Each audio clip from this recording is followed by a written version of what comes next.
এ তরুণ যুবকেরা, নামাজ আপনাকে পড়তে হবে। নামাজ পড়তে গেলে ওযু করতে হয়। ওযুর মধ্যেও সায়েন্স আছে, অনেক কথা আলোচনা করেছি, বলবো না। বন্ধুরা আমার, সেই নামাজ আপনাকে আমাকে ছেড়ে দিলে হবে না। যদি কোনো বান্দা ইচ্ছাকৃতভাবে নামাজটা ছেড়ে দেয়, আমার আল্লাহ তার জন্য 14টা শাস্তি রেখেছে। দুনিয়ার জমিনে শাস্তি হবে 5টা। দুনিয়ার জমিনে শাস্তি হবে 5টা। মৃত্যুর সময় শাস্তি দেওয়া হবে তাকে 3টে। কবরে গেলে শাস্তি দেওয়া হবে আরো 3টে। আর কিয়ামতের দিনে শাস্তি দেওয়া হবে আরো 3টে। এই সব মিলিয়ে মোট 14টা শাস্তি দেওয়া হবে। বেনামাজির শাস্তি হলো 14টা। হাদিস পাক থেকে প্রমাণ পাওয়া যায়। বিভিন্ন হাদিসগুলোকে একত্রিত করলে দয়ার নবী যা বলেছেন তাদের 14টা শাস্তি প্রমাণিত হয়। হে তরুণ যুবকেরা, দুনিয়ার জমিনে 5টা শাস্তি হবে। তার মধ্যে প্রথম শাস্তি হলো বেনামাজির চেহারায় কোনো নেককারের জ্যোতি থাকবে না। বন্ধুরা আমার, তরুণ যুবকেরা আমার, হে আমার বন্ধুরা, হে আমার মুরব্বিয়ানেরা, বেনামাজি মানুষের চেহারার মধ্যে কোন নেক বান্দার জ্যোতি থাকবে না। ইংরেজিতে বলা হয় face is the mirror of mind. মানুষের ফেসটাই হলো একটা দর্পণ, আয়না বলা হয়, মিরর বলা হয়। মাইন্ডে কি চলছে, মস্তিষ্কের অবস্থাটা মানুষের মুখের মধ্যে দিয়ে ফুটে ওঠে। হে তরুণ যুবকেরা, হে আমার মুরব্বিয়ানেরা, কিছু মানুষকে দেখলে মনে হয় বড্ড ভালো মানুষ, চেহারা দেখলে মনে হয়, আবার কিছু মানুষকে দেখলে মনে হয় ভয়ঙ্কর মানুষ। মানুষের মুখ দেখলে বোঝা যায়। তাই মুখটা হলো অন্তরের দর্পণ। খুব সাবধান, অন্তরকে ভালো করুন, চেহারা সুন্দর হয়ে যাবে। হে জওয়ান যুবকেরা, আপনি কালো হতে পারেন, সাদা হতে পারেন, এটা আসল কথা নয়, কিন্তু চেহারার মধ্যে নেককারের একটা জ্যোতি ফুটে উঠবে। এটা যদি আপনি নামাজি হয়ে যান, আর বেনামাজি হলে নেককারের জ্যোতি চেহারার মধ্যে থাকবে না। এটা হলো 1 নাম্বার শাস্তি। 2 নাম্বার শাস্তি হলো বেনামাজি বান্দার রুজিতে কোনো বরকত হবে না। যতই ইনকাম করুক, নাই টাকা নাই টাকা, মনে তার শান্তি নাই, সংসারে শান্তি নাই, শুধু অর্থের অভাব দেখা দেবে। হে তরুণ যুবকেরা, হে আমার বন্ধুরা, হে আমার মুরব্বিয়ানেরা, 3 নাম্বার শাস্তি হলো বেনামাজির। 3 নাম্বার শাস্তি হলো, বাবা বন্ধুরা আমার, যখন মারা যাবে, ভাই আমার দোস্ত আমার, বেনামাজির ভাই আমার দোস্ত আমার, বেনামাজি নেতার নিজের জন্য কোন দোয়া চাইলে সেই দোয়াটা তার কবুল হবে না। বেনামাজির জন্য যেটা হলো 3 নাম্বার। 4 নাম্বার হলো বেনামাজি ব্যক্তির জন্য কোন নেক মানুষ যদি দোয়া চায়, সেই নেক মানুষের দোয়াটাও তার জন্য কবুল হবে না। আর 5 নাম্বার হলো বেনামাজি বান্দা যদি কোনো ভালো কাজ করে, সেই ভালো কাজের সওয়াব সে পাবে না। দুনিয়ায় ভালো কাজ করেছে, দুনিয়ার মানুষ সম্মান দিয়ে দিয়েছে, দুনিয়ার পাওনা দুনিয়াতে পাবে, আখেরাতে সে পাবে না। এই 5টা শাস্তি হলো দুনিয়ার জমিনের শাস্তি। হে তরুণ যুবকেরা, বেনামাজি বান্দা মৃত্যুর সময় 3টে শাস্তি রাখা হয়েছে। একটা হলো মৃত্যুটা হবে অপমানের সঙ্গে, বেইজ্জতের সঙ্গে তার মওত হবে, অসম্মানের সঙ্গে তার মওত হবে, মওতটা হবে জিল্লাতের সঙ্গে, অপমানের সঙ্গে। এটা হলো 1 নাম্বার। 2 নাম্বার হলো বেনামাজি মানুষ যখন মারা যাবে, তার কবরটা হবে, কবরটা ভাই আমার দোস্ত আমার, বড্ড সার পিপাসা অবস্থায় মারা যাবে। এত পানির পিপাসা হবে, মনে হবে সব পানি আমি খেয়ে নেব, কিন্তু পানি যখন তার মুখে দেওয়া হবে, পানি তার ভিতরে তার শরীরে যাবে না। ভাই আমার, পানি সরবরাহের দায়িত্বে যে ফারিস্তা আছেন, সেই ফারিস্তা ঘুরে এসে বলবে, হে বান্দা, আমি তোমার জন্য এত পানির সন্ধান করলাম, কিন্তু তোমার তাকদীরে আমার আল্লাহ কোনো পানি লিখে রাখেন নাই। বেনামাজি বান্দা পিপাসা অবস্থায় মারা যাবে। আর 3 নাম্বার হলো বেনামাজি বান্দা ক্ষুধার্ত অবস্থায় মারা যাবে। মনে হবে প্রচন্ড ক্ষুধা লেগেছে, যা খাবার দেওয়া হবে সব খেয়ে নেব, কিন্তু না না ভাই, আমার খাবার সরবরাহের দায়িত্বে যে ফেরেশতা আছেন তিনি এসে জানিয়ে দেবেন, হে বেনামাজি বান্দা, আমি তোমার খাবার সরবরাহের দায়িত্বে ছিলাম, আজকে তোমাকে বড় খিদে লেগেছে, ভোগ লেগেছে, আমি তোমার জন্য অনেক খাবারের সন্ধান করলাম, কিন্তু আমার আল্লাহ তোমার তাকদিরে কোনো খাবার লিখে রাখেন না।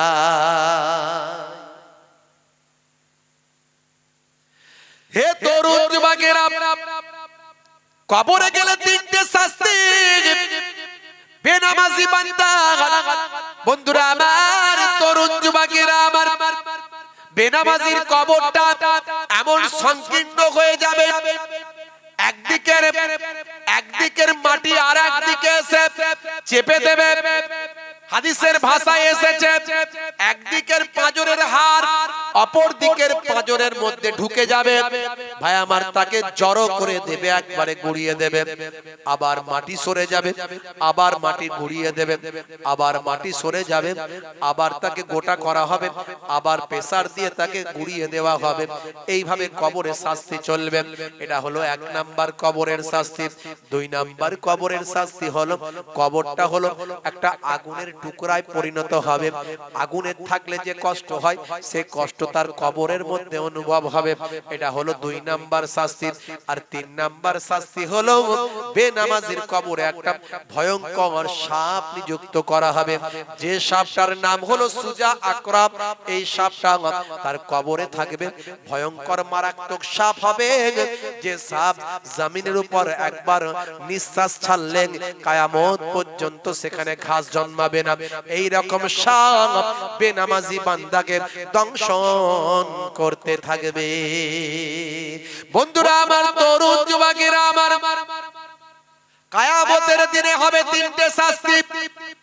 1 নাম্বার শাস্তি যেটা হবে, সেটা হলো আমার আল্লাহ সকলের দিকে রহমতের দৃষ্টিতে তাকাবেন, কিন্তু বেনামাজির দিকে রহমতের দৃষ্টিতে দেখবেন না। এটা তার জন্য চরম শাস্তির একটা বার্তা বাবা, কারণ আমার আল্লাহ তার দিকে রহমতের দৃষ্টিতে দেখেন নাই। এটা তার জন্য চরম শাস্তি। সকলের দিকে আমার আল্লাহ রহমতের দৃষ্টিতে দেখবেন, বেনামাজি বান্দার দিকে রহমতের দৃষ্টিতে দেখবেন না। 2 নাম্বার হলো, হে তরুণ যুবকেরা, ওই বেনামাজি বান্দার আমল নামাটা ডান হাতে দেওয়া হবে না। নেক বান্দাদের আমল নামা ডান হাতে দেওয়া হবে, কিন্তু বেনামাজি বান্দার আমল নামা ডান হাতে দেওয়া হবে না। পেছন দিক থেকে ঘুরিয়ে বাম হাতে পাপের আমল নামা দেওয়া হবে। এটা তার জন্য অপমান, চরম অপমান। এটা তার জন্য জিল্লাতের, এটা তার জন্য 2 নাম্বার শাস্তি। আর 3 নাম্বার শাস্তি হলো, সর্বোপরি শেষ শাস্তি যেটা হবে, সেটা হলো বেনামাজি বান্দাকে অপমানিত করে, লাঞ্ছিত করে, টানতে টানতে টানতে টানতে টানতে টানতে জাহান্নামের আগুনে তাকে নিক্ষেপ করা হবে। চিরজীবন জাহান্নামের শাস্তি ভোগ করতে থাকবে। হে মুসলমান, নামাজ ছাড়বেন না। হে তরুণ যুবকেরা, হে আমার বন্ধুরা, শুনে রেখে দিন বাবা, জেনে রেখে যান। হে মুসলমান, আজকে একটু ভালো করে লক্ষ্য করুন বাবা, চারিদিকে ফিতনা ফাসাদ শুরু হয়ে গেছে, চারিদিকে মুসিবত চলছে। সারা পৃথিবীর দিকে তাকিয়ে দেখুন, এখানে যুদ্ধ, ওখানে যুদ্ধ, এখানে মারপিট, ওখানে মারপিট, এখানে মন্দির, ওখানে মসজিদ, এখানে লড়াই, ওখানে ঝগড়া। আজকে চারিদিকে আপনি তাকিয়ে দেখুন, মুসলমানের মধ্যেও হারাম, বেদাত, নাজায়েজ চলবে না, চলবে না। হে তরুণ যুবকেরা, সারা জীবন যেটা শুনে আসছেন, যেটা চলছে, আজকে সেটা নিষেধ। বন্ধুরা আমার, কত রকম চারিদিকে ফিতনা, মুসলমানের ঘরে ঘরে লেগে গেছে, দেওয়ালে পিঠটা ঠেকে গেছে, আমরা মার খাচ্ছি, চারিদিকে অপমানিত হচ্ছি, আর নিজে নিজে ভাই ভাই মারামারি করছি, লড়াই করছি। এ তবলিগ, ও দেওবন্দি, ও বেরলেভি, ও ফুরফুরা, ও আহলে হাদিস, ও লামাযহাবি, ও মালিকি, ও হাম্বলি, ও সাফি, ও হানাফি। হে তরুণ যুবকেরা, এটা ওই পীরের মুরিদ, ওটা ওই পীরের মুরিদ, এটা ভণ্ড পীরের মুরিদ, ওটা হক পীরের মুরিদ। চারিদিকে নিজেদের মধ্যে আমরা বন্টন করেছি, দলে দলে বিভক্ত হয়ে গিয়েছি বাবা। মুসলমান আমাদের দেওয়ালে পিঠ থেকে গেছে, আমরা নামাজ ছেড়ে দিয়েছি, রাসূলের সুন্নত ভুলে গেছি, ঘরে ঘরে সুদ ঢুকেছে, ঘরে ঘরে ঘুষ ঢুকে গেছে, বন্ধন লোন, বিভিন্ন রকম লোনের কারবার ঘরে ঘরে চলে এসেছে, সুদ ভিত্তিক ব্যবসা আমাদের ঘরে ঢুকে গেছে। আমাদের নারীরা বেইজ্জতির সঙ্গে রাস্তাঘাটে ঘোরাফেরা করছে, অপমানিত হচ্ছে, লাঞ্ছিত হচ্ছে, বঞ্চিত হচ্ছে। হে তরুণ যুবকেরা, হে আমার মুরব্বিয়ানেরা, সমাজের বুকে ফিতনা ফাসাদ চারিদিকে শুরু হয়ে গেছে। হে তরুণ যুবকেরা, হে আমার মুরব্বিয়ানেরা, আখেরি জামানার মধ্যে আমরা উপস্থিত হয়েছি। এই রকম সময়, এই রকম পরিস্থিতিতে আমার আপনার নবী জানিয়ে দিয়েছেন, বান্দারে শুনে রেখে দাও, জেনে রেখে দাও, এই রকম কঠিন পরিস্থিতির মধ্যে তোমরা আমার সুন্নতকে যদি আঁকড়ে ধরো, একটা সুন্নতকে যদি ফলো করতে পারো, আমি তোমাদের দয়ার নবী জানিয়ে দিয়ে যাই, মান তামাসসাকা বিসুন্নতি ইনদা ফাসাদি উম্মতি ফালাহুল আজরু মিয়াতা শাহিদ। ওই একটা সুন্নতের বিনিময়ে আমি রাসূলুল্লাহ দয়ার নবী সাল্লাল্লাহু আলাইহি ওয়াসাল্লাম তোমাদের জানিয়ে দি বাবা, আমার আল্লাহ তোমাদের নামাজ আমলে 100টা শহীদের সওয়াব লিখে দেয়। হে তরুণ যুবকেরা, আজানে আমার আপনার নবীর নাম, আজানের মধ্যে আপনার আমার নবীর নামটা আছে না নাই? যেখানে আল্লাহর নাম সেখানে পাশেই নবীর নাম। কোরআন মাজিদে আল্লাহর নাম, পাশে আমার নবীর নাম। আজানে আমার আল্লাহর নাম, পাশে আমার নবীর নাম। জান্নাতের দরজায় দরজায় আল্লাহর নাম, পাশে আমার নবীর নাম। হে তরুণ যুবকেরা, হে আমার মুরব্বিয়ানেরা, শুনে রেখে দিন বাবা, জেনে রেখে দিন বাবা। হে মুসলমান, আমার আল্লাহ আপনার আমার নবীকে এত ভালোবাসলেন, মহাব্বত করলেন, কাউকে খালিলুল্লাহ বললেন, খালিল মানেও দোস্ত, কাউকে ভাই আমার, ভাই আমার, দোস্ত আমার, সাদিক মানেও দোস্ত। হে জওয়ান যুবকেরা, রাফিক মানেও দোস্ত। কিন্তু এই দোস্তগুলো তার সঙ্গে পাঠানো হয়েছে। আর হাবিব মানে দোস্তটা হলো যে দোস্ত, যে বন্ধুত্বটা আমার আল্লাহ স্বয়ং নিজে পাঠিয়েছেন। সকলের সঙ্গে অন্য বন্ধুত্ব, আর আমার আল্লাহ আমার আপনার নবীর সঙ্গে হাবিবুল্লাহ অর্থাৎ আল্লাহ নিজেই করেছেন বন্ধুত্ব। সব মানেই দোস্ত, সব মানে বন্ধুত্ব, কিন্তু হাবিবুল্লাহ বন্ধুত্বটা স্পেশাল। হে তরুণ যুবকেরা, হে আমার বন্ধুরা, শুনে রেখে দিন বাবা, জেনে রেখে দেন। হে মুসলমান, আল্লাহর নবী বললেন, এই রকম বিপদের সময়, মুসিবতের সময়, হে মুসলমান, তোমরা আমার নির্দেশনা মেনে চলো, আমার হুকুমটা মেনে চলো, আমার সুন্নতটা ফলো করো। আল্লাহর নবীর সুন্নত, আল্লাহর নবীর তরিকা মেনে চলো। আমার আপনার নবী নামাজ ছেড়ে দিয়ে কখনো নবী হন না বাবা। হে তরুণ যুবকেরা, হে আমার মুরব্বিয়ানেরা, আম্মা জান আয়েশা সিদ্দিকা রাদিয়াল্লাহু তাআলা আনহা বলেন, তোমাদের নবী অনেক অনেক বেশি নামাজ পড়তেন, বাড়িতে নামাজ পড়তেন, আবার তিনি বিশ্রাম নিতেন, দিনে তিনি রোজা রাখতেন, আবার তিনি খাওয়া দাওয়া করতেন। ইয়াকুনু ফি মাহানাতে আহলিহি ওয়া ইয়াকুমুল বাইতা ওয়া ইয়াহলিবুনা সাতা ওয়া ইয়াকিতা সাওবাহু ওয়া ইয়াকসিফা নালাহু ওয়া ইয়াহমিলু বিজাতিন মিনাস সুক। হে তরুণ যুবকেরা, হে আমার মুরব্বিয়ানেরা, আপনার আমার নবী বাড়িতে অতি ছোট ছোট কাজগুলো, সাধারণ কাজগুলো করতেন। আল্লাহর নবী, দয়ার নবী আমার নিজের স্ত্রীর সঙ্গে ভাই আমার বিভিন্ন ভাবে বাড়িতে ছোট ছোট কাজগুলোতে নবী আমার সহযোগিতা করতেন। আমাদের ঘরের ছেলেদের ভাবা উচিত যাতে তার স্ত্রীর কোনো কষ্ট না হয়, তার বউয়ের যাতে কষ্ট না হয়, মায়ের যাতে কষ্ট না হয়, বোনের যাতে কষ্ট না হয়, সেগুলো আমাদের লক্ষ্য রাখা উচিত। হে তরুণ যুবকেরা, হে আমার বন্ধুরা, শুনে রেখে দিন বাবা, জেনে রেখে দেন আজকে বড় বড় ওয়াথার পণ্ডিতেরা বিশ্ব নবীর সুন্নাত তারিকা মেনে নিয়েছেন। বন্ধুরা আমার, তরুণ যুবকেরা, আমার মুরব্বিয়ানেরা, আল্লাহর নবী যা শিখিয়েছেন সবের মধ্যে বিজ্ঞান আর বাস্তবতা আছে। নবী আমার আপনাকে আমাকে নামাজটা দিয়েছেন, নামাজের মধ্যে ভালো ব্যায়াম আছে। ওযু দিয়েছেন নবী, ওযুর মধ্যে আপনার আমার শরীর বাবা শান্ত থাকে, মন শান্ত থাকে। ওযুর মধ্যে শরীরের যে অংশগুলো আমাদের ফাঁকা থাকে সেই অংশগুলোতে জীবাণু এসে অ্যাটাক করে। ভাই আমার, খালি চোখে দেখতে পাওয়া যায় না, কিন্তু দিনে রাতে যদি 5 বার ধৌত করা হয় আপনার আমার শরীরের ফাঁকা অংশগুলো থেকে জীবাণু ধুয়ে পরিষ্কার হয়ে যায়। হে তরুণ যুবকেরা, একদিকে যেমন নামাজ, রোজা এই রকম ভাবে যদি বলতে থাকি, অনেক বলেছি আমি, ইন্টারনেটে গিয়ে খবর নিলে সার্চ করলে আপনি পাবেন দাঁড়ি রাখার মধ্যে বিজ্ঞান আছে, সায়েন্স আছে। আমি বলেছি আলহামদুলিল্লাহ বললে এর মধ্যে কি সায়েন্স আছে সেটা আমি বলেছি। হে তরুণ যুবকেরা, ডান দিকে কাত হয়ে ঘুমানোর মধ্যে কি সায়েন্স আছে? পেটটাকে 3টে ভাগে ভাগ করে খাওয়ার মধ্যে কি সায়েন্স আছে? হে তরুণ যুবকেরা, হে আমার মুরব্বিয়ানেরা, বসে পেচ্ছাপ করলে কি সায়েন্স আছে আমি সেটা বলেছি। আপনাদের জানা আছে কিনা জানি না, বিশ্বনবী আমার একটা কবরস্থানের ধার দিয়ে যাচ্ছিলেন, যেতে যেতে দয়ার নবী আমার দাঁড়িয়ে গেলেন, সাহাবীদের বললেন, হে সাহাবীরা, দুটো কাঁচা ডাল নিয়ে আসো, খাজুর গাছের ডাল। খাজুর গাছের কাঁচা ডাল নিয়ে আসা হলো।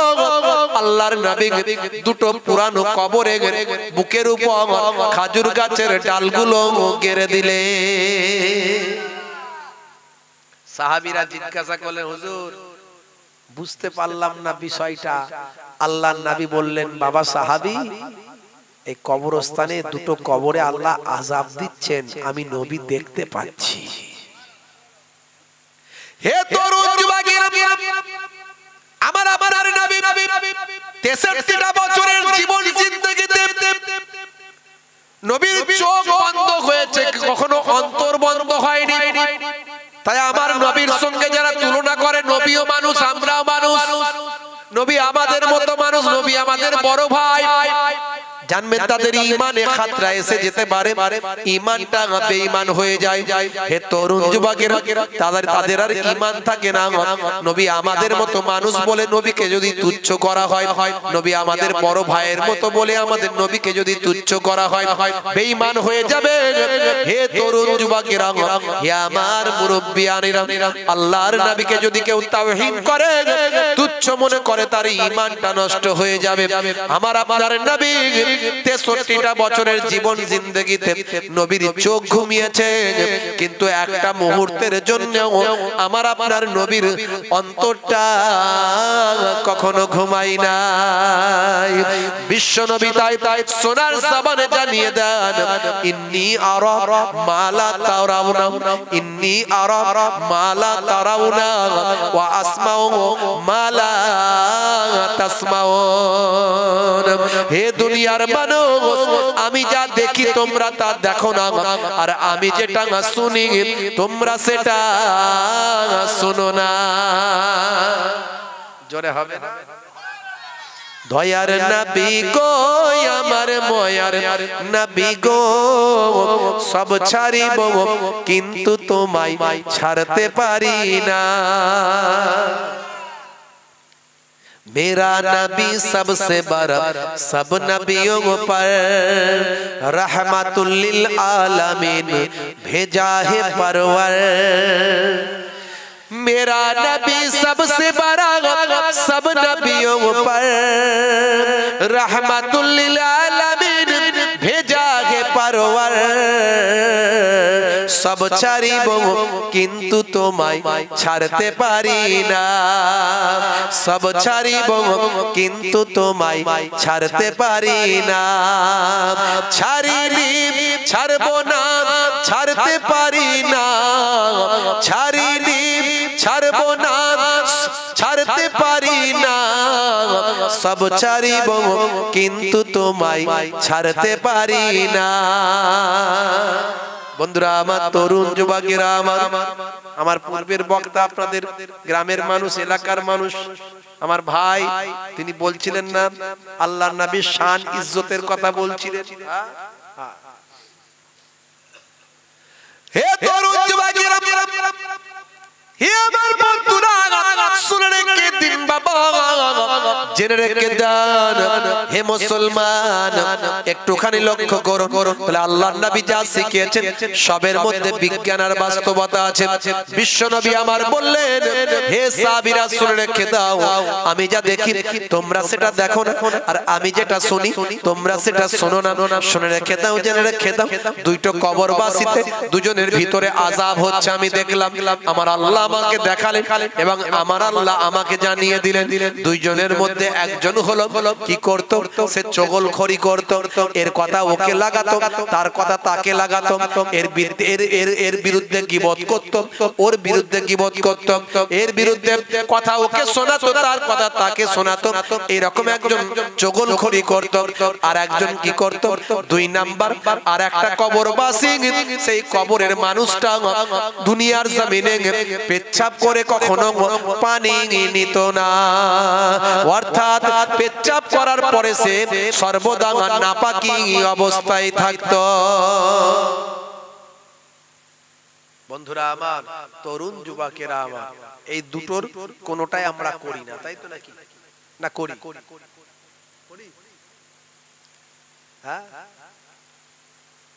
লা ইয়াস্তানজিউ আনিল বাউল ওয়া ইয়ামসি বিন নামিমা। নবী আমার একজন পেচ্ছাপ করে পবিত্র হতো না, পাক হতো না, আর একজন চগলখড়ি করত। হে তরুণ যুবকেরা, হে আমার বন্ধুরা, শুনে রেখে দিন বাবা, জেনে রেখে দেন হে মুসলমান, আমার আপনার নবী যা বলেছেন আজকের যুগে কেমন বিজ্ঞান আর বাস্তবতায় পরিণত হয়েছে একটু শুনুন। বিশ্ব নবী আমার বললেন, ভাই আমার, দোস্ত আমার, একটা কবরে, হে দুনিয়ার মানুষ শুনে রেখে দাও, আযাব আল্লাহ দিচ্ছেন ওই কবরবাসী পেচ্ছাপ করে পবিত্র সে হতো না, মানে দাঁড়িয়ে দাঁড়িয়ে চালিয়ে দিত। আছে না নাই? আমাদের ঘরের ছেলেরা আছে না নাই, জিন্সের প্যান্ট পরে আর দাঁড়িয়ে দাঁড়িয়ে চালিয়ে দেয়। হে তরুণ যুবকেরা, হে আমার বন্ধুরা, শুনে রেখে দিন বাবা, জেনে রেখে দেন হে মুসলমান, আপনারা আমার নবী বললেন যখন পেচ্ছাপ করবে অবশ্যই বসে পেচ্ছাপ করো। বন্ধুরা আমার, তরুণ যুবকেরা, 1450 বছর আগে নবী আমার বসে পেচ্ছাপ করার নির্দেশ দিলেন। আজকের স্বাস্থ্য বিশেষজ্ঞরা নবীর কথাকে নিয়ে, হাদিসকে নিয়ে গবেষণা করলাম, হাদিস নিয়ে গবেষণা করে বলল নবী ঠিক কথাই বলেছেন, দয়ার নবী ঠিক কথাই বলেছেন। তার কারণ হলো আমাদের শরীরের একটা জায়গায় ভাই আমার ড্রাম আছে, শরীরের ভিতরে একটা থলি আছে যেখানে বজ্র তরলটা গিয়ে জমে। ভাইরা আমার, তরুণ যুবকেরা, আমরা যে খাদ্যটা খাচ্ছি, এই খাদ্যটা খাওয়ার পরে সেই খাদ্য থেকে ব্লাড তৈরি হচ্ছে, ব্লাড তৈরি হয়ে ব্লাডের কাজ করে।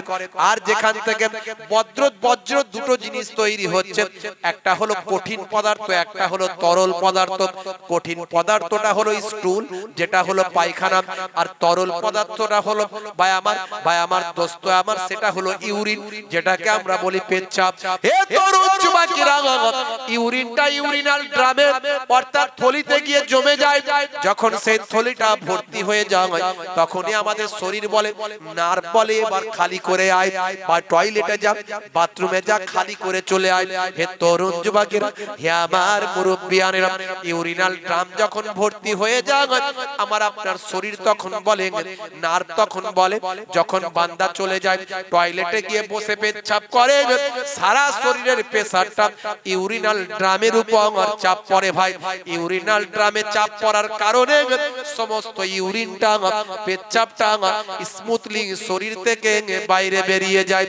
আর যদি মাল দাঁড়িয়ে দাঁড়িয়ে চালিয়ে দেয়, ওই যে বললাম কয়েক ফোঁটা ইউরিন ওই ড্রামের ভিতর রয়ে যায়, কারণ শরীরে চাপ না পড়ার কারণে পুরো ইউরিনটা বাইরে বেরোয় নাই।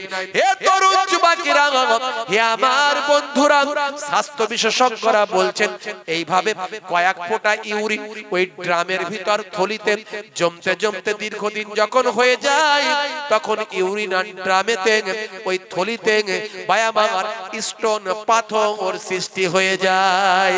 তাই বিশ্বনবী 1450 বছর আগে বলেন, তোমরা অবশ্যই বসে পেচ্ছাপ করো। এই কথাটা আজকের যুগের স্বাস্থ্য বিশেষজ্ঞরা মেনে নিতে বাধ্য হয়। জোরে হবে না? কত উদাহরণ দেব। আল্লাহর নবী, আল্লাহর রাসূল, দয়ার নবী 1450 বছর আগের ঘটনা। নবী আমার কি বললেন? ইউহিব্বুল হালওয়াই ওয়াল আসল। নবী আমার পছন্দ করতেন, ভাই খাওয়া দাওয়ার পরে কি করতেন? একটু মিষ্টি খেতে পছন্দ করতেন। নবী আমার মিষ্টি পছন্দ করতেন, ওয়াল আসল মানে মধুও পছন্দ করতেন। স্বাস্থ্য বিশেষজ্ঞরা তারা গবেষণা করে বলল, খাওয়া দাওয়ার পরে নবী মিষ্টি খেতে পছন্দ করতেন। সব সময় তো নবী আমার পেতেন না, তো যারা নবী আমার পছন্দ করতেন এটা নিয়ে গবেষণা করে বলছে, খাওয়া দাওয়ার পরে যদি এক পাতে একটু মিষ্টি খাওয়া হয়, সেটা আমার আপনার হজমের উপকার হয়, অ্যাসিডের ক্ষরণ কমে যায়, আর স্বাস্থ্যের জন্য উপকার হয়, কার্ডিও সমস্যা থেকে দূর হয়ে যায়। জোরে বলুন সুবহানাল্লাহ। হার্টের জন্য উপকার হয়। হে তরুণ যুবকেরা, হে আমার বন্ধুরা, শুনে রেখে দিন বাবা, জেনে রেখে দেন হে মুসলমান। 1450 বছর আগে বিশ্বনবী আমার এক সাহাবীকে দেখতে গেলেন। সাহাবী অসুস্থ ছিলেন। আল্লাহর নবী সাহাবীকে দেখতে গিয়ে বলেন, বাবা সাহাবী তোমার কি হয়েছে? বলে, হুজুর বুকে ব্যথা। বুকে যখন ব্যথা বলেছে, আল্লাহর নবী বললেন, হে সাহাবী তোমাকে আমি আজওয়া খাজুর খাওয়ার পরামর্শ দিলাম।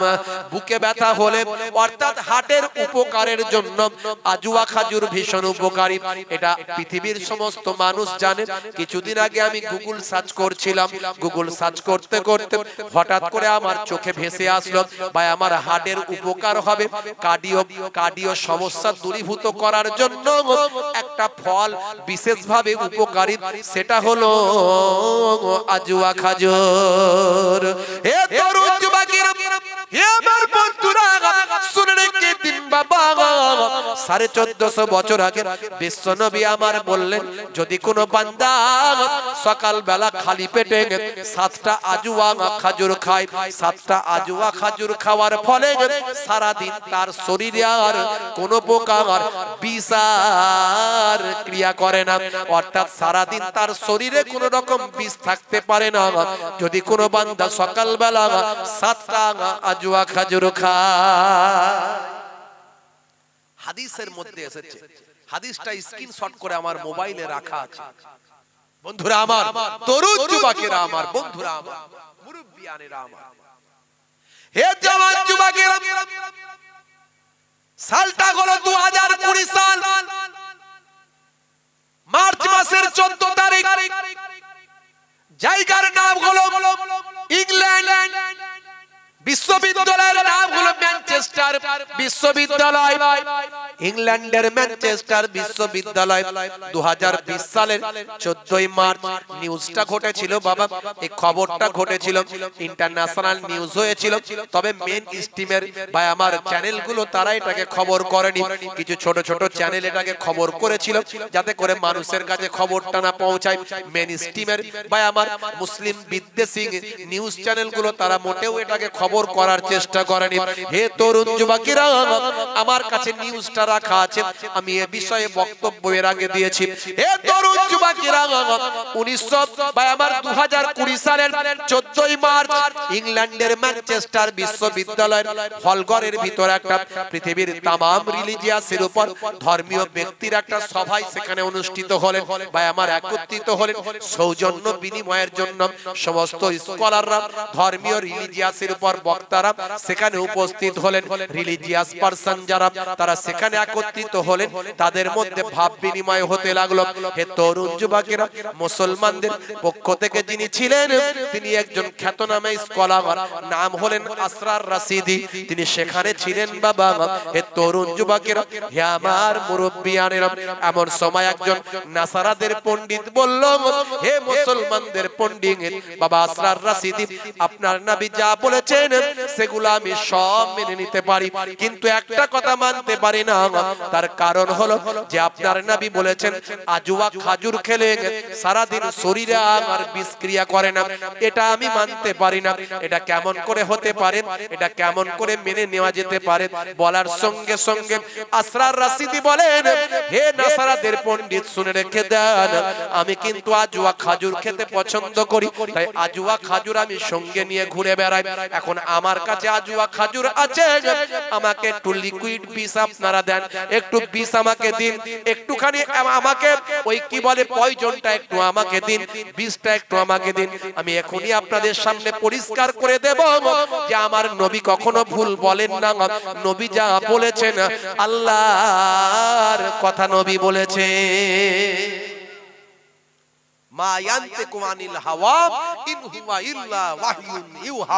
আমার নবী নিজের ইচ্ছা কোনো কথা বলেন না যতক্ষণ না আমি আল্লাহ ওহী দিয়ে না জানিয়ে দিই। কোরআন মাজিদ খুলুন, পেয়ে যাবেন। ভাই আমার, ভিডিও ফুটেজটা রাখা আছে। এমন সময় কেউ একজন নিয়ে এসে একটু লিকুইড ইঁদুর মারা বিষ দিয়ে দিলেন তার হাতে। ইঁদুর মারা বিষটা ওয়ান ক্যামেরা সবার সামনে তিনি ঢাক ঢক করে খেয়ে নিলেন। খেয়ে নিয়ে আজওয়া খাজুর খেয়ে তিনি মানুষকে বললেন, দেখুন আমি আপনাদের সামনে আছি, আমি এতক্ষণ আছি, আরো থাকবো, আমার শরীরে কোনো বিষক্রিয়া এখনো পর্যন্ত করেনি। জোরে হবে না? উনি সারা দিন ছিলেন, ওনার শরীরে কোনো বিষক্রিয়া করেনি। বলার উদ্দেশ্য হলো এরকম একটা দুটো নয়, কোরআন যে আল্লাহর বাণী, বিশ্ব নবী যে আল্লাহর প্রেরিত রাসূল, তা বিভিন্ন ভাবে প্রমাণিত হয়েছে বাবা। হে তরুণ যুবকেরা, আমি আপনাদের মাঝখানে অনেক দেওয়ার চেষ্টা করেছি। ভাই আমার, দোস্ত আমার, 1450 বছর আগে বিশ্বনবী আমার কি বললেন, কোরআন কি বলল, তার দ্বারা আজকে প্রমাণ হয়ে গেল যে কোরআন সত্য, বিশ্বনবী সত্য। নবী যা বলেছেন ঠিক বলেছেন, আল্লাহ যে আছেন এটা সত্য, তার কোরআন থেকে প্রমাণ হয়, নবীর হাদিস থেকে প্রমাণ হয়। হে তরুণ যুবকেরা, হে আমার মুরব্বিয়ানেরা, শুনে রেখে দিন বাবা, জেনে রেখে দিন বাবা। আজকের বিজ্ঞানীরা, নাসার মতো গবেষকরা, তারা গবেষণা করে আবিষ্কার করেছে big bang theory. Big bang theory আপনারা নাম শুনেছেন, একটা মস্ত বড় একটা বড় বিজ্ঞানের আবিষ্কার। আজকে বিজ্ঞানীরা বলছেন সারা পৃথিবীতে নবমণ্ডল, ভূমণ্ডলে, আকাশ পাতাল জমিনে যা কিছু আছে তার আমরা 2% মাত্র আবিষ্কার করতে পেরেছি। বাকি আরো 98% বিজ্ঞান এখনো আবিষ্কার করতে পারে নাই। তার মধ্যে বিজ্ঞানের বড় আবিষ্কার হলো, সেটা হলো বিগ ব্যাং থিওরি।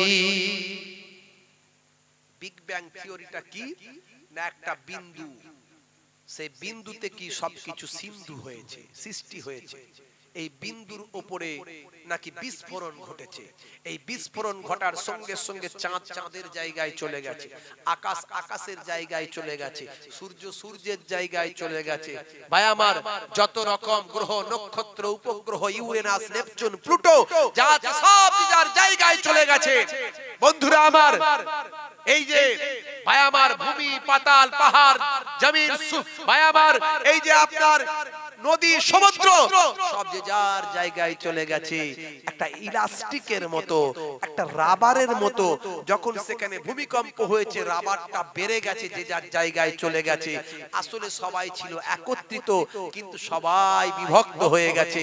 আবার এমন একটা সময় আসবে তখন সবাইকে আবার ওই ইলাস্টিকটা এসে আবার একত্রিত হয়ে যাবে। এর নাম দিয়েছে তারা বিগ ব্যাং থিওরি। সূরা আম্বিয়া পড়ে দেখুন।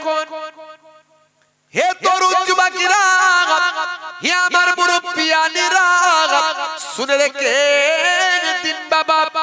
সূরা আম্বিয়া পড়লে আপনি বিগ ব্যাং থিওরি পাবেন।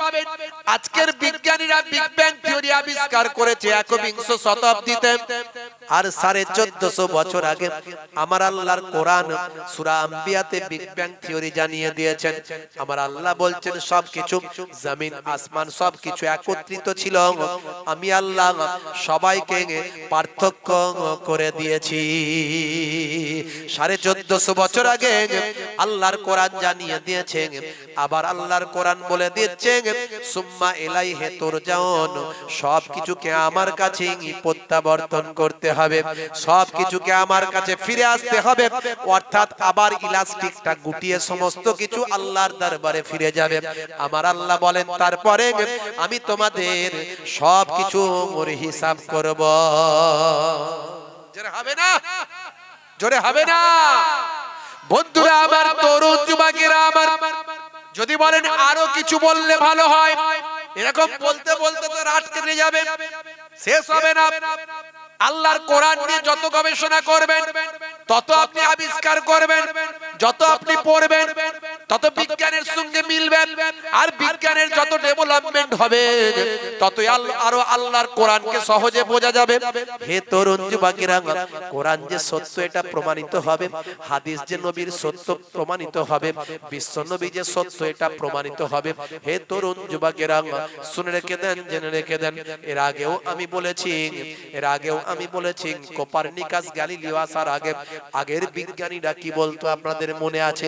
আপনারা জানেন, বিজ্ঞানের বইতে আপনারা পড়েছেন, আগের বিজ্ঞানীরা বলতো কি বলতো বাবা, যে ভাই আমার দোস্ত আমার, সূর্য নাকি পৃথিবীর চারিদিকে ঘুরছে। তারা বলতো সূর্য পৃথিবীর চারিদিকে ঘুরছে। আর কোপারনিকাস গ্যালিলিওরা এসে বলল আমরা দূরবীন আবিষ্কার করে যা দেখলাম তাতে সেটা হলো পৃথিবী সূর্যের চারিদিকে ঘুরছে।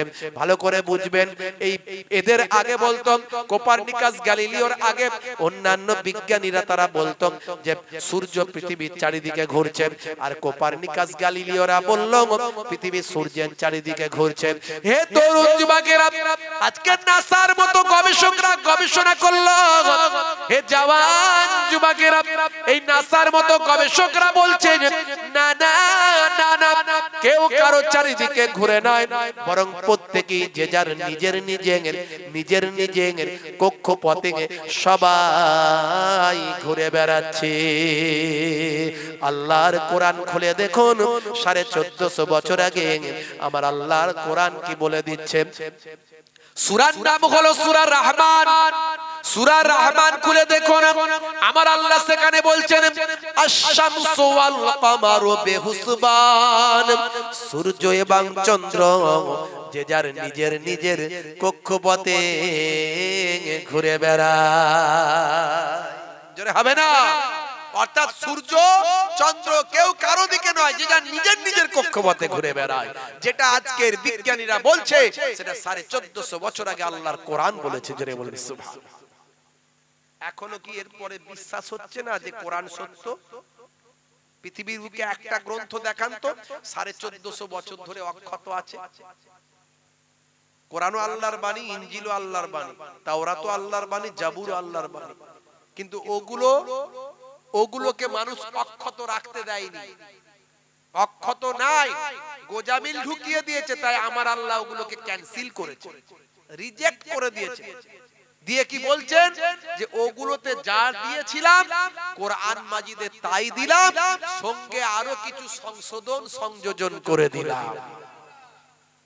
এবার আল্লাহ বললেন কোরআন মুখস্থ করার অনুমতিও আমি দিয়ে দিলাম।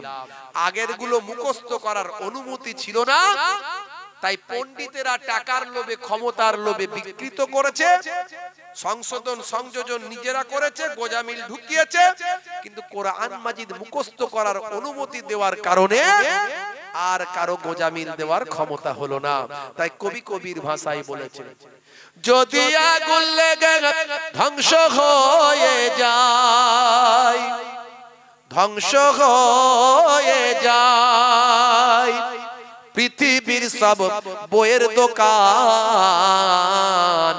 তবু বিশ্ব থেকে হারাবে না পবিত্র কোরআন। করবে কেমন করে কোরআন ধ্বংস আগুনের তেজ, করবে কেমন করে কোরআন ধ্বংস আগুনের তেজ। আছে বিশ্বে ভরা অগণিত কোরআনে হাফেজ, তারা ছাপি আসমানি গ্রন্থ, তারা ছাপি আসমানি গ্রন্থ, বাঁচাবে ইসলামের সম্মান। তবু বিশ্ব থেকে হারাবে না পবিত্র কোরআন।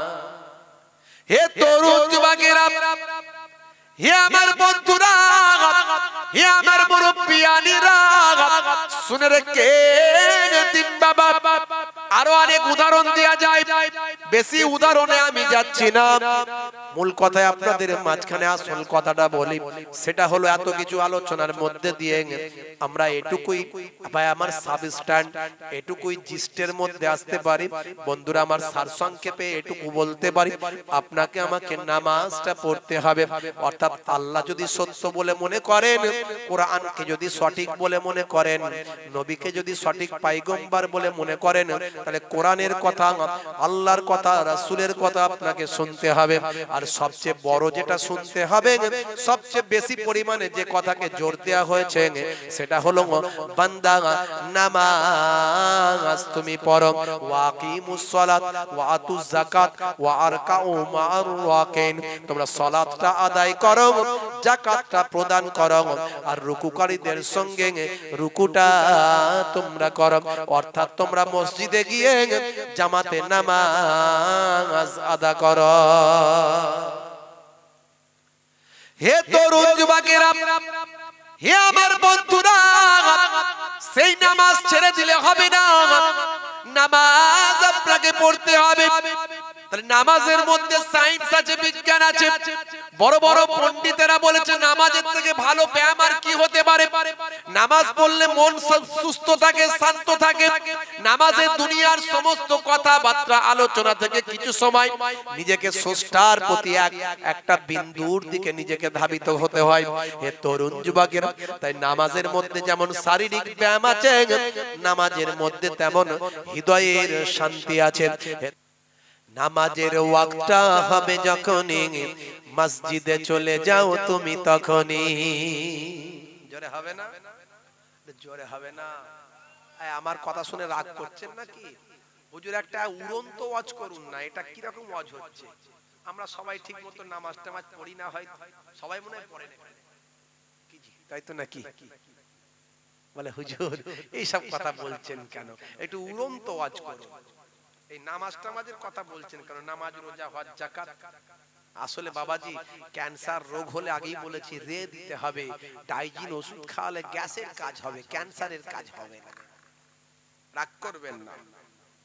আমি মোহেবুল্লাহ হুসাইনি, ছোট হুজুরের নাতি, পিননগর মায়াপুর পিননগর হুজুরের পোতা। আমার নানা জান দাদা জান সারা জীবন হক কথা বলেছেন। দুটো কথা বলার চেষ্টা করি, ভালো লাগলে হজম হবে, আর না হলে বদ হজম হবে। দুটোতেই অসুবিধা নেই, উপকার হবে। আজ থেকে ওয়াদা করুন যে আমি আজ থেকে ওয়াদা করছি নামাজ ছাড়বো না। কারা কারা নামাজ পড়বেন একটু হাত তুলে দেখান তো দেখি একটু। আলহামদুলিল্লাহ, হাত তুলুন। অনেকে হাত নামিয়ে রেখেছে, যেন মনে করছে নামাজ পড়বো না। হাত তুলুন, সবাই হাত তুলুন, সবাই। এই হাত আল্লাহর দরবারে সাক্ষী হবে। আমার আল্লাহ চাইলে ক্যান্সার দিতে পারে কি পারে না? পারে কি পারে না? দেখা গেল সকালবেলা হার্ট অ্যাটাক হয়ে গেল, হতে পারে না? পারে না? বন্ধুরা আমার, তাহলে মরবেন তো মরবেন নামাজি হয়ে মরুন। মরে গেলে আমার আল্লাহ আপনার আত্মাকে জান্নাতে পাঠিয়ে দেবে। জোরে হবে না? নামাজ ছাড়বেন না বাপজি আমার। তরুণ যুবকেরা আমার, নারীদেরকে বলবো, হে মহিলারা, নারীরা, চারটে ভালো কাজ করবেন। 5 ওয়াক্ত নামাজটা পড়বেন, বছর 1 মাস রমজানের রোজাটা রাখবেন, স্বামীর খেদমত দেখাশোনা করবেন, আর ও মা একটু পর্দার মধ্যে চলবেন। মাগো মাই 4টে কাজ করবেন। আল মারাতিজাত সাল্লাহ খামসাহা, মহিলারা মায়েরা 5 ওয়াক্ত নামাজটা পড়বেন। ওয়াসামাত সাহারাহা, বছর 1 মাস রমজানের রোজাটা রাখবেন। ভাই আমার মাগো মা ও হাফাজাত ফুরুজাহা, মাগো মা ভাই আমার মাগো মা একটু হেফাজতের মধ্যে পর্দার মধ্যে চলবেন। আর 4 নাম্বার স্বামীর একটু খেদমত দেখাশোনা করবেন। এই 4টে জিনিস যদি মায়েরা করতে পারেন, মনে রাখবেন কাল কিয়ামতের দিনে আমার আল্লাহ 8টা জান্নাতের দরজা খানা খুলে দেবেন। মুসলমানের নারী চালাচ্ছে স্কুটি গাড়ি, গায়ে নাই ওড়না, বলছে আমার দিকে দেখ না, চুল করতে কালার, যাচ্ছে বিউটি পার্লার, আছে না নাই? মুসলমানের নারী করছে বাড়াবাড়ি, শাশুড়ি ডাকছে আয়না মা তাড়াতাড়ি, বলছে মা দাঁড়াও একটুখানি করি বাড়াবাড়ি। আয়নার কাছ থেকে মন উঠতে চায় না, গাল পালিশ আর লাল পালিশ মারছে দেখো না। মুসলমানের নারী করছে বাড়াবাড়ি, নাম ছিল জরিনা, সেজে হয়ে গেল সে করিনা। হে মুসলমানের নারী করবেন না বাড়াবাড়ি, হে মুসলমানের নারী হয়ে যাবেন না আনারি। মুসলমানের ছেলে লাল ভাই আমার, দোস্ত আমার, তরুণ যুবকেরা আমার, আজকালকার পোলা দেখো সঠিক পথে চলে না, পিতামাতা গুরুজনের কথা তারা শোনে না। চুলগুলো ছোট ছোট, প্যান্ট শার্ট আটো সাটো, আছে না নাই?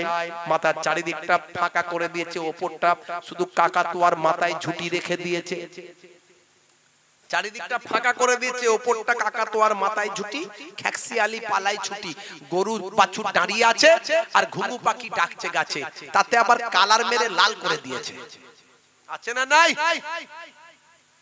মুসলমানের ছেলে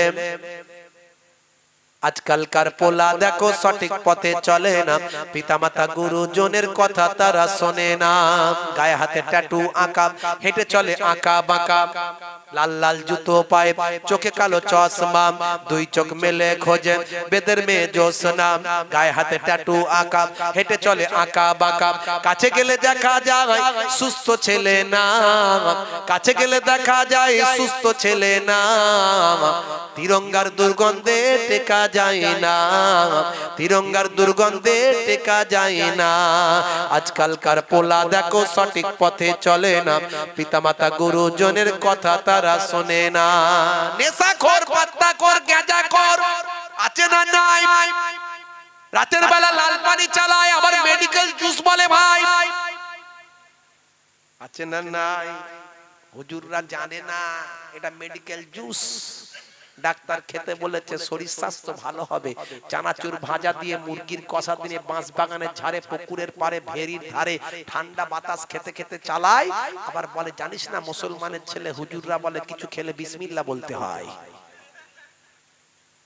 রাগ করবেন না বাপ, হে মুসলমান হারাবেন না ঈমান, হয়ে যাবেন না বাবা বেঈমান। হে মুসলমানের নারী করবেন না বাড়াবাড়ি। মাগো মা শুনে রাখুন, রাতের বেলা তাড়াতাড়ি আমি আপনাদের মুহিবুল্লাহ হুসাইনি বলে দিয়ে যাই এখনই। ও মুসলমানের নারী শুনে রাখুন তাড়াতাড়ি, মাগো মা 5 ওয়াক্ত নামাজটা পড়বেন, বছরে 1 মাস রমজানের রোজাটা রাখবেন, স্বামীর দেখাশোনা করবেন, আর একটু পর্দাটা করবেন। পর্দা জর্দা করে দেবেন না ও মামা, পর্দাকে জর্দা করে দেবেন না, স্বামীকে পান দিয়ে খাইয়ে দেবেন না। একটা মহিলা যখন জাহান্নামে যাবে সঙ্গে সে 4 জনকে নেবে। কজনকে নেবে? 4 জনকে নেবে। তার কারণ হলো সেই মহিলা বলেছিল তরুণী, ও আব্বা শুনে নাও, এখনই আসছে 2024, আসছে 2024 সাল, আমার কি দরকার একটু বলে দেবো আব্বা শুনে নাও। এখন তার সকালে টিউটার, বিকালে কম্পিউটার, তার জন্য তোমার মেয়ের একটা 2 পার্ট দরকার। বাপ বলেছিল বেটি একটু নেহি 3 ठो लाएंगे। বাপ তাকে 3টে 2 পার্ট এনে দিয়েছিল, জিন্সের প্যান্ট টাইট ফিটিং গেঞ্জি এনে দিয়েছিল। মেয়ে বুক ফুলিয়ে স্কুটি গাড়ি নিয়ে ওড়না ছাড়া চুল উড়িয়ে দিয়ে ঘুরেছিল। আর ভাই আমার সবাই মনে মনে করেছিল আমাদের ঘরের মেয়েকে নায়িকা লাগছে, দেখ কেমন লাগে। হে মুসলমানের নারী শুনে রাখো তাড়াতাড়ি, হে মুসলমানের যুবক শুনে রাখা যাক, একটুখানি খেয়াল করে ভালো করে মন দিয়ে কথাটা নেওয়া যাক। যখন ওই মহিলা জাহান্নামায় যাবে, সঙ্গে সে তার বাপকে ডাকবে, আব্বা তুমি আমার সঙ্গে যাবে, কারণ আমি ওইভাবে জীবন যাপন করেছিলাম, তুমি আমাকে হেদায়েতের কথা বলো নাই। হে তরুণ যুবকেরা, হে আমার বন্ধুরা, শুনে রেখে দিন বাবা, সঙ্গে তার বাপকে নেবে 1 নাম্বার, 2 নাম্বার তার বড় ভাইকে নেবে। বড় ভাইও তার উপর অধিকার ছিল, গার্জেন হিসাবে বড় ভাইয়ের নিয়ম নির্দেশিকা দেওয়ার কথা ছিল, কিন্তু বড় ভাইও তাকে ভালোভাবে ঠিক পথে জীবন যাপন করার নির্দেশ দেয়নি। বড় ভাইকে নেবে। 3 নাম্বার হলো স্বামীকে নেবে। লাল শাড়ি, লাল টিপ, লাল আঁচল মাথায় নাই, সবুজ শাড়ি, সবুজ টিপ, সবুজ আঁচল মাথায় নাই, পিঠটা তাদের ফাঁকা। বলছে যত তাকাবি তাকা। স্বামী মনে মনে করছে আমার বউকে নায়িকা লাগছে। কথা ঠিক না ভুল? দেখ কেমন লাগে। ওই স্বামীকে বলবে এসো, আমি একা জাহান্নামায় জ্বলবো না, তুমি এসো। বড় নায়িকা সাজিয়ে আমাকে ঘুরিয়েছিলে না, আজকে এসো। মনে মনে করছিল আমার বউকে নায়িকা লাগছে, এসো একসঙ্গে যাই। 4 নাম্বার হলো বড় ছেলেও যখন ছেলে যখন সাবালক হয়ে যায়, তখন সে মায়েরও গার্জেন হয়ে যায়। মায়ের চলাফেরা যদি খারাপ হয়, ছেলের উপর বর্তায়, সে তার মাকে সঠিক পথে দিশা দেবে। তাই বড় ছেলেকেও নেবে। এই 4 জনকে নিয়ে একজন মহিলা জাহান্নামায় যাবে। হে তরুণ যুবকেরা, মায়েরা, বোনেরা, শুনে রেখে দিন, আল্লাহর নবী যখন মিরাজ শরীফে গিয়েছিলেন, আল্লাহর নবী 6 প্রকার নারীকে জাহান্নামের শাস্তি পেতে দেখেছিলেন। 6 প্রকার নারী। অন্যান্য হাদিসে আরো অন্য কথা আছে। মোটামুটি সব হাদিসগুলোকে যদি এক কাছে করা হয়, তাহলে এই 6 প্রকার আযাব, 6 প্রকার নারীর শাস্তির কথা প্রমাণিত হয়ে যায়। হে তরুণ যুবকেরা, হে আমার মুরব্বিয়ানেরা, শুনে রেখে দিন বাবা, জেনে রেখে দিন বাবা, নবী আমার যখন আল্লাহর নবীকে জান্নাত দেখানো হলো, জাহান্নাম দেখানো হলো, অনেক ঘটনা বাবা, বেশি কথা বলবো না। মনে রাখবেন, জাহান্নাম যখন দেখানো হচ্ছে, নবী আমার দেখছেন এক শ্রেণীর নারীদেরকে চুলের মুঠিতে ভালো করে বেঁধে জাহান্নামের আগুনে জ্বালানো হচ্ছে। চুলের মুঠি বেঁধে ধরে জাহান্নামের আগুনে জ্বালানো হচ্ছে। আল্লাহর নবী বললেন, ফারিস্তা, কি ব্যাপার, কি ব্যাপার? এই সমস্ত এই মহিলাগুলোকে চুলের মুঠি ধরে, চুলের মুঠি বেঁধে দিয়ে এইভাবে জাহান্নামের আগুনে কেন টাঙিয়ে দেওয়া হয়েছে? সেই সময় ফারিস্তা বলেছিলেন, ইয়া রাসূলুল্লাহ, হাবিবাল্লাহ, এই জাতীয় মহিলাগুলো নিজেদের চুলকে মানুষের কাছে দেখিয়ে দেখিয়ে ঘুরে বেড়াতো। চুল হলো সৌন্দর্যের প্রতীক। চুলটা কেবলমাত্র স্বামীর জন্য দেখানো যায়, পর পুরুষকে দেখানো যায় না। চুল অন্য কারো কাছে বিকশিত করা যায় না, অন্য কারো কাছে মহিলাদের সৌন্দর্য প্রকাশ করা যায় না। একমাত্র যারা মুহাররিম, যাদের সঙ্গে বিবাহ করা হারাম, এদের ব্যতীত, নিজের নিকট আত্মীয় এদের ব্যতীত, কোন চাচতো ভাই, ফুফুতো ভাই, কোন রকম মামাতো ভাই, কোন রকম দেওর, কোন রকম স্বামী বাদ দিয়ে ভাই আমার ভাসুর, এই রকম একে অপরের প্রতি নারীর কোন নারী সৌন্দর্য প্রকাশ করতে পারে না। কেবলমাত্র চুলটা, সৌন্দর্যটা স্বামীর জন্য আল্লাহ বরাদ্দ করেছেন। অথচ এই সমস্ত মহিলারা স্বামী বাদ দিয়ে অন্যের কাছে নিজের সৌন্দর্য প্রকাশ করে ঘুরে বেড়ায়। স্বামী আমার মাঠে গেছে, ওখানেই থাক, আর দেবর আমার ঘরে আছে, ওটাই ভালো, অসুবিধা নাই, ওটাই হয়ে যাক। মুসলমানের নারী ভাই আমার স্বামীর কাছে বৃদ্ধা সেজে ঘুরে বেড়ায়। 15 বা 25 বছরের তরুণী যেন 40 বছরের বৃদ্ধা, আর যখন শপিং মলে যায় 40 বছরের বৃদ্ধা যেন 16 বছরের তরুণী সেজে যায়। রাগ করবেন না, এই কটা কথা বলে শেষ করব। হে তরুণ যুবকেরা, মাথার চুল ধরে তাকে বেঁধে রাখা হয়েছে, এইভাবে জাহান্নামের আগুনে শাস্তি দেওয়া হচ্ছে। 2 নাম্বার দেখতে পেলেন বিশ্বনবী, এক শ্রেণীর মহিলাকে জাহান্নামের আগুনে শাস্তি দেওয়া হচ্ছে বাবা। তার জিহ্বাটাকে জবান থেকে বের করে নেওয়া হয়েছে, শিক দিয়ে টাঙিয়ে ধরে জাহান্নামের আগুনে ঝুলিয়ে রাখা হয়েছে। এইভাবে জাহান্নামের আগুনে ভাই আমার জিহ্বাটা বের করে শাস্তি দেওয়া হচ্ছে। আল্লাহর নবী যখন জিজ্ঞাসা করলেন, হে তরুণ যুবকেরা, ফারিস্তা বললেন, ইয়া রাসূলুল্লাহ, হাবিবাল্লাহ, এই জাতীয় মহিলাগুলোর জবানটা বড় খারাপ। এই জবান দিয়ে মানুষকে কষ্ট দেয়, জবান দিয়ে মানুষকে শাস্তি দেয়, জবান জবান দিয়ে মানুষকে কটু কথা বলে, তার জবান ছিল প্রচন্ড ধার, প্রচন্ড ভয়ানক, যে জবান দিয়ে মহিলাদের কষ্ট দিত, মহিলাদের চোখের পানি ঝরিয়ে দিত। হে তরুণ যুবকেরা, ওই জবানটা বড় খারাপ। মনে রাখবেন, আল্লাহর নবী আল্লাহ রাসূল হাদিস পাকের মধ্যে জানিয়েছেন বাবা, হে তরুণ যুবকেরা, হে আমার মুরব্বিয়ানেরা, শুনে রেখে দিন বাবা, জেনে রেখে দিন। তিরমিজি শরীফের হাদিসের মধ্যে এসেছে বাবা, মা আল মুসলিমু মান সালিমাল মুসলিমুনা মিন লিসানিহি ওয়া ইয়াদিহি। ওই ব্যক্তি মুসলমান নয় যার জবান দ্বারা, হাত দ্বারা অপর ভাই কষ্ট পায়, অপর ভাই বোন কষ্ট পেতে পারে, এমন ব্যক্তি সাচ্চা মুসলমান হতে পারে না। অর্থাৎ আপনি যদি সাচ্চা মুসলমান হন, আপনার জবান দ্বারা, জিহ্বা দ্বারা, মুখ দিয়ে এবং হাত দিয়ে কোন মুসলমান ভাই বোন যেন কষ্ট না পায়। এই জাতীয় মহিলার জিভটাকে ধরে বের করে টেনে নিয়ে শিক দিয়ে টাঙিয়ে জাহান্নামের আগুনে শাস্তি দেওয়া হয়। 3 নাম্বার, যে সমস্ত নারীরা নিজেরা স্বল্প পোশাক পরতো, পাতলা পোশাক পরতো, নিজেদের শরীর প্রদর্শন করত, নিজেদের বায়ামার রূপ যৌবনকে মানুষের কাছে বিকশিত করত, ফুটিয়ে তোলার চেষ্টা করত, এই জাতীয় নারীদের নবী শাস্তি হতে দেখলেন তাদের বক্ষা দেশে, ভায়ামার বক্ষা দেশকে জাহান্নামার, ভায়ামার জমিনে জাহান্নামার আগুনে বক্ষা দেশকে শিক দিয়ে তুলে ভায়ামার জাহান্নামার আগুনে জ্বালানো হচ্ছে। ফেরেশতা বললেন, এই সমস্ত নারীরা, মহিলারা অশ্লীল অন্যায় ভাবে পোশাক পরতো, মানুষকে ভাই আমার মানুষের কাছে অন্যভাবে নিজেকে রিপ্রেজেন্টেটিভ করত, প্রতিনিধিত্ব করত, অশ্লীলতার মধ্যে জীবন যাপন করত। আমার আল্লাহ নারাজ হয়ে তাদের জাহান্নামের শাস্তি দিচ্ছেন। 4 নাম্বার, যারা চগলখড়ি করেছে, চগলখড়তে শাস্তি দেওয়া হচ্ছে। 5 নাম্বার, ভাই আমার যারা পবিত্র, ভাই আমার হিংসা করেছে। 4 নাম্বার, যারা পরনিন্দা করেছে। 5 নাম্বার, যারা হিংসা করেছে, তাদেরও শাস্তি দেওয়া হচ্ছে। 6 নাম্বার, যারা অপবিত্র থেকেছে।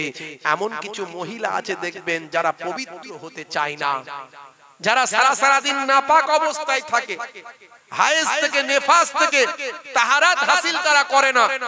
যখন তাদের হায়েজ নেফাস থেকে তারা ভাই আমার ঋতু মাসিক যে তাদের একটা সমস্যা, সেই সমস্যা থেকে যখন মুক্ত হতো, তারা যে তাহারাত হাসিল করবে, পবিত্রতা অর্জন করবে, যখনই আপনি নাপাকি থেকে আপনি মুক্তি পেলেন, তখনই আপনি পবিত্রতা অর্জন করুন। সেটা আপনার তাড়াতাড়ি করা আপনার জন্য জরুরি। কিন্তু তারা পবিত্রতা অর্জন করত না, ফরজ গোসল তারা করত না, রাত্রে তারা নাপাক হলে সকালে ফরজ গোসল করত না, সারা দিন নাপাক অবস্থায় থাকতো। এইভাবে তারা জীবন যাপন করত। এই সমস্ত পবিত্রতা অর্জন যারা করত না, তাদেরকেও জাহান্নামের আগুনে শাস্তি দেয়া হচ্ছে। এই জাতীয় নারীরা 6 শ্রেণীর নারী, বিভিন্ন হাদিসকে সামনে পেলে দেখলে পাওয়া যায়। বাপজি আমার, ভাই আমার, এদেরকে জাহান্নামের আগুনে শাস্তি পেতে আমার নবী মেরাজ শরীফ থেকে দেখে এসেছেন। হে নারীরা, মায়েরা, একটু মাথায় রাখবেন যে কথাগুলো বললাম, একটু আমল করার চেষ্টা করবেন। পুরুষেরা, যুবকেরা নামাজ ছাড়বেন না, আর নবীর সুন্নত মেনে চলবেন। সবচেয়ে বড় সুন্নত যেটা আমি সব জায়গায় বলি, সেটা হলো মুখের দাড়ি। আমি অনেক সুন্নতের কথা বললাম, তার মধ্যে সবচেয়ে বড় সুন্নত যেটা, সেটা হলো মুখের দাড়ি।